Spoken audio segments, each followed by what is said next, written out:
Friends, welcome back to our channel dear दीदू। आप सोच रहे होंगे कि एक दो दिन की टू डू लिस्ट अपलोड करने के बाद मैं कहाँ गायब हो गई। ऐसा नहीं है फ्रेंड्स, जो टू डू लिस्ट मैं अपलोड कर रही थी वो मेरे लिए तो वर्थ थी, क्योंकि वो मैंने मेरे लिए बनाई थी और मैं ऐसे ही पढ़ती हूँ इसलिए मुझे क्लियर था। बट मुझे ऐसा लगा कि शायद जो बिगनर्स मेरे साथ जुड़ रहे हैं उनको थोड़ा मतलब क्लियरिटी नहीं आ पाएगी कि किस सब्जेक्ट को कैसे पढ़ना है, कब पढ़ना है। फिर मुझे लगा कि थोड़ा बेसिक कॉन्सेप्ट भी होना चाहिए। और फिर मैंने आपको मॉक के मेरे मार्क्स भी शेयर किए थे, तो आपने उसमें देखा था कि मैंने पिछले 20-25 दिन से प्रैक्टिस नहीं की थी, तो मेरी भी स्पीड वगैरह कम हो गई थी। मतलब जो बेसिक बेसिक जो कॉन्सेप्चुअल क्लियरिटी है वो आ नहीं पा रही थी। इसलिए मैंने सोचा कि ऐसी टू डू लिस्ट बनाती हूँ मैं, ताकि उससे मेरा भी इम्प्रूवमेंट हो और जो भी मेरे साथ कोई भी फ्रेशर हो या रिपीटर हो, कोई भी हो, उस टू डू लिस्ट को फॉलो कर पाए और सबको उससे फ़ायदा हो, जो भी मेरे से जुड़े कम से कम। क्योंकि देखो, मेरे साथ अगर कोई एक बंदा भी जुड़ता है और वो मुझे फॉलो करता है, तो मैं चाहूँगी कि उसको बेनिफिट होना चाहिए। बेनिफिट नहीं मतलब जो टू डू लिस्ट है वो फुल फ्लैश है, तो सिलेक्शन ही होना चाहिए, ठीक है। तो फ्रेंड्स, मैंने फिर से पूरा एक दिन लगा के बहुत सारी मेहनत करके पूरे 5 मंथ्स की ऐसी टू डू लिस्ट कंप्लीट की है, जिसमें प्री प्लस मेंस सारी कंप्लीट तैयारी हो जाएगी। देखिए दोस्तों, मैं आपको बता देती हूँ कि मैंने कितनी सारी मेहनत की है। ये देखिए, ये कागज़, इस पर मैंने लिख के, ये देखिए कितना सारा मैंने लिखा है ये। क्योंकि कोई भी टू डू लिस्ट मैं किसी को प्रोवाइड कर रही हूँ, इसका मतलब ये है कि सामने वाला मुझ पर भरोसा करके, मेरे पे पूरा विश्वास करके, ट्रस्ट करके वो मेरी टू डू लिस्ट को फॉलो करने वाला है, मतलब प्लान को, है ना। तो देखिए फ्रेंड्स, ये और ये मैं आपको बता देती हूँ, ये जो पूरा कागज़ है ये मैं आपको डिटेल में समझाने वाली हूँ। पूरा डिटेल में इसको मैंने पूरा लिख रखा है। देखिए, ये पूरा मैंने लिख रखा है।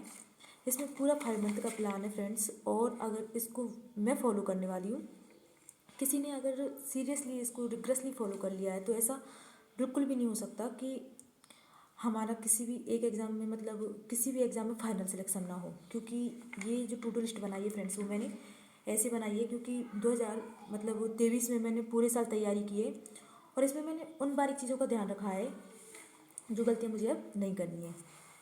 तो फाइनल टू डू लिस्ट देने से पहले मैं आपको डिटेल में कुछ चीज़ें सिखा देती हूँ, ताकि मैं जब फुल फ्लैश आपको प्लान बताऊँगी पूरे 5 मंथ का, तो वो आपको आराम से समझ में आ जाए। तो चलिए, तो मैंने इस सीरीज़ का नाम रखा है journey till joining hard challenge. देखिए, हार्ड तो होने वाला है क्योंकि इतने सारे कॉम्पिटिटर हैं, एग्ज़ाम इतना मतलब लेवल अच्छा आने लग गया, कट ऑफ ज़्यादा जाने लग गई, तो हार्ड तो रहने वाला है। और मैं इसको एकदम फुल फ्लैश बिल्कुल एज इट इज़ फॉलो करने वाली हूँ। अब देखिए, सबसे पहले ये है पार्ट 1, बिल्कुल सही देख रहे हैं आप, ये पार्ट 1 है। और ये जो पार्ट 1 है बैंक एग्जाम प्रिपरेशन का, तो सबसे पहले मोस्ट इंपॉर्टेंट चीज़ जो होती है बैंक एग्जाम के लिए, वो होती है कैलकुलेशन। कैलकुलेशन मैं आपको डिटेल में समझा देती हूँ, ताकि आपको कोई भी दिक्कत ना आए जब मैं आपको पूरा प्लान समझाऊंगी तब, है ना। तो कैलकुलेशन में हमको क्या करना है, 1 to 30 तक टेबल आनी चाहिए, 50 तक स्क्वायर आनी चाहिए और 30 तक क्यूब। अब ये एक साथ तो कंप्लीट होंगी नहीं, तो ये कैसे कैसे हम याद करेंगे। टेबल 30 तक, स्क्वायर 50 तक। देखिए, 10-20 तक स्क्वायर हमें जनरली याद होते हैं, पर उसके बाद 30 के 40 तक, 50 तक कैसे याद करेंगे। क्यूब जो है वो याद करने हैं हमें। उसके बाद अल्फ़ाबेट नंबरिंग जो है A to Z याद करनी है, जैसे कि हमें याद होना चाहिए E5 पर, O15 पर। उसके बाद F6 पर होता है, तो ये हमें टिप्स पर याद होना चाहिए, है ना। उसके बाद fraction to percentage, percentage to fraction जो कन्वर्जन होता है वो हमें याद होना चाहिए, जैसे कि 1/7 14.28% होता है, 25% 1/4 होता है, 20% 1/5 होता है। ऐसे सब कुछ हमें याद होना चाहिए, और वो भी बिल्कुल टिप्स पर। ये जो चीज़ लिख रही है, आप सोच रहे होंगे ये इसकी क्यों जरूरत पड़ती है। 10 से 11 110, 11 × 12 132 होता है, 12 × 13 156 होता है ना। तो इनकी क्यों जरूरत पड़ने लग गई। इनकी ज़रूरत पड़ती है फ्रेंड्स क्वाड्रेटिक इक्वेशन में। उसके बाद ये जो पावर्स होती हैं वो हमें याद करनी है। 1% का 3.6 डिग्री मान होता है, ये हमें डायरेक्ट रखना पड़ेगा।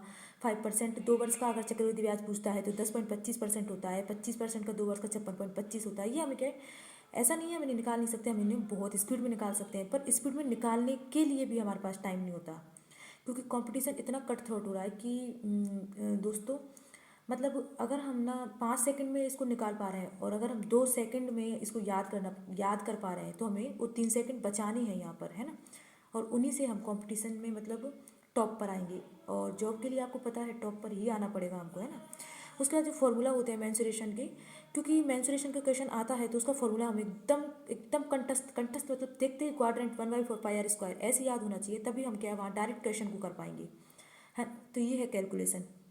अब देखिए फ्रेंड, मैं आपको बता रही थी जैसा कि मैंने पूरा एक दिन लगाया है। मैंने कंटेंट को बहुत बहुत बारीकी से तैयार किया है आप लोगों के लिए। मतलब आप मुझ पर जैसे कि पूरे एक साल मैंने तैयारी की है, तो पूरे एक साल में जो भी कमियां हैं या मुझे जो इम्प्रूवमेंट करनी है या जो काम मुझे नहीं करना है या जो काम मुझे करना ही करना है प्री और मेंस और दोनों चीज़ें क्वालिफाई करने के लिए, तो वो जो चीज़ें हैं मैं आपको बिल्कुल बारीकी से मतलब बताती चलूँगी, line by line, day to day बताती चलूँगी। उसकी आपको टेंशन नहीं लेनी है फ्रेंड्स, आप उस पर भरोसा कर सकते हो।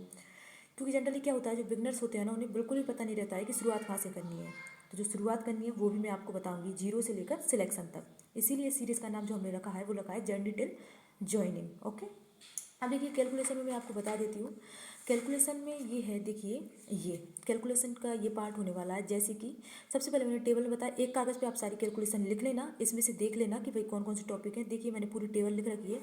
टेबल के बाद आपको दिखाई दे रहा होगा मैंने ये पूरे स्क्वायर्स लिख रखे हैं। स्क्वायर्स के बाद मैंने यहाँ पे क्यूब लिख रखे हैं। ओके, क्यूब होने के बाद देखिए मैंने जो 10 to 11, 11 to 12, 12 30, ये कहाँ काम आएंगे, ये काम आएंगे हमारे क्वाड्रेटिक इक्वेशन में।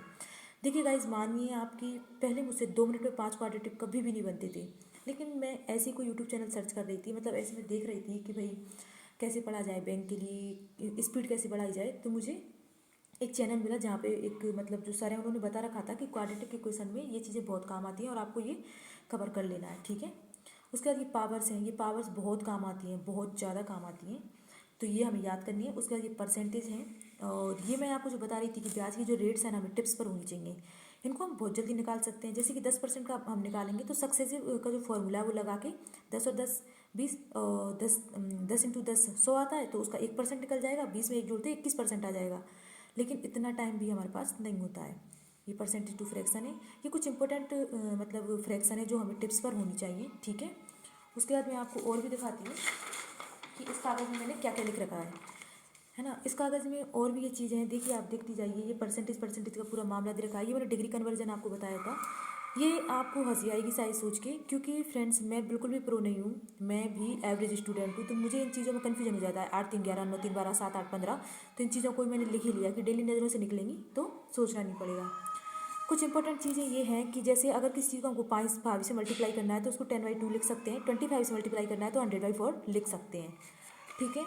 उसके बाद कैलकुलेशन का ये लास्ट पेज है फ्रेंड्स। इसमें मैं ये जो पेज है फ्रेंड्स, इसको मैं डेली रिवाइज करती हूँ, एक सिंगल डे में मैं इसको नहीं छोड़ती हूँ।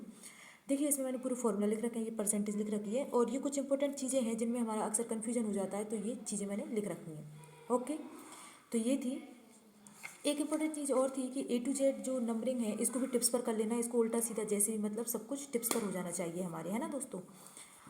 और मैंने आपको बताया था कि मैंने पिछले साल मेरे 2 प्री निकल गए थे, IBPS PO का और IBPS क्लर्क का प्री निकल गया था। तो देखिए कम से कम प्री की स्ट्रेटेजी तो मैं आपको बहुत अच्छे से बता सकती हूँ। और उसके बाद मैंने जब मेंस लिखा तो मुझे ये भी पता चल गया कि मेंस के लिए मुझे अभी से कैसे पढ़ना है, ठीक है फ्रेंड्स। ये पार्ट 1 था, पार्ट 2 भी मैं अपलोड करूँगी। ऐसे करके मैं आपको हर सब्जेक्ट की डिटेल स्ट्रेटेजी दे दूँगी, और उसके बाद मैं आपको लास्ट में पूरा रोड मैप बता दूँगी, ठीक है। मुझसे जुड़े रहिए फ्रेंड्स, और प्लीज़ मेरे चैनल को सब्सक्राइब कर दीजिए, क्योंकि अभी मैं सिर्फ इतना कहना चाहती हूँ कि शायद मुझे ये समझ रही थी कि समझ लीजिए कि एक तो यूट्यूब पर मैं कंटेंट इसलिए अपलोड कर रही हूँ फ्रेंड्स कि मेरा जो डेडिकेशन है ना, आपके साथ मैं जुड़ी रहूँगी तो मेरा डेडिकेशन बना रहेगा। मुझे ऐसा लगेगा कि मेरे साथ कोई मेरे जैसे एस्पिरेंट जुड़े हुए हैं जो मुझे फॉलो कर रहा है, जिन्हें मुझसे फ़ायदा हो रहा है, तो मुझे भी ऐसे ही पढ़ना है। और दूसरा आप ये समझ लीजिए कि शायद मुझे ज़रूरत भी है ना फ्रेंड्स। तो ठीक है, नेक्स्ट पार्ट में मिलते हैं। Bye bye, thank you.